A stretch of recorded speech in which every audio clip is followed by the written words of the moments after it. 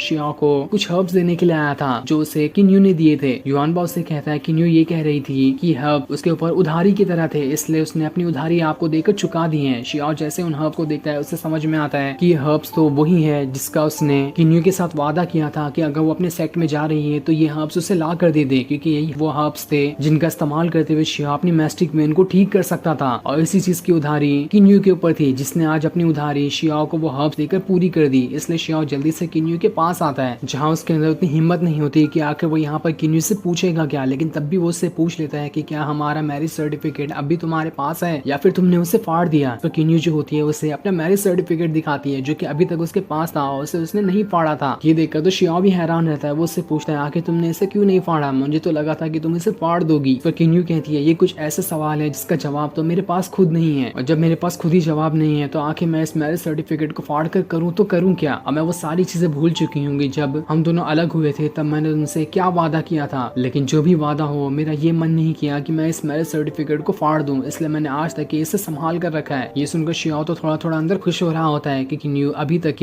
उसे एक अच्छा इंसान मानती ही है। तब शियाओ जो होता है किन्यू को शुक्रिया करने लगता है उसे वो सारे हर्ब्स देने के लिए, जिस पर किन्यू कहती है इसमें शुक्रिया करने की कोई जरूरत नहीं है, ये तो तुमने ही मुझसे मांगा था ना, बल्कि मुझे तुमसे माफी मांगनी चाहिए कि मैंने इससे तुम्हें देने में काफी टाइम लगा दिया, इससे मुझे तुम्हें पहले ही दे देना चाहिए था। ये सुनकर शियाओ जो होता है वो थोड़ा खुश हो जाता है और किन्यू से पूछता पूछता है जब हमारी शादी हुई थी तब तुम्हारा कल्टीवेशन लेवल क्या था, जिस पर किन्यू कहती है उस टाइम पे मेरा कल्टीवेशन वो कल्टीवेशन लेवल था जो कि अभी तुम्हारा है, तुम पहले से काफी ज्यादा इंप्रूव हो चुके हो। ये देखकर मुझे बहुत अच्छा लगा और अब वैसे भी काफी ज्यादा रात हो चुकी है, इसलिए तुम्हें सोने चले जाना चाहिए क्योंकि कल हमारा नॉकआउट राउंड शुरू होने वाला है। जिसपे शियाओ किन्यू से कहता है अगर नॉकआउट राउंड के अंदर मेरी अपोनेंट तुम बनी तो मैं तुमसे अभी कह देता हूँ कि मेरे ऊपर जरा से भी दया मत दिखाना, जो भी अटैक तुम्हारे पास हो सकते हैं उन सभी का अटैक मुझ पे कर देना। लेकिन किन्यू जो होती है इसका कोई जवाब नहीं देती और बिना जवाब दिए वहां से चली जाती है और फिर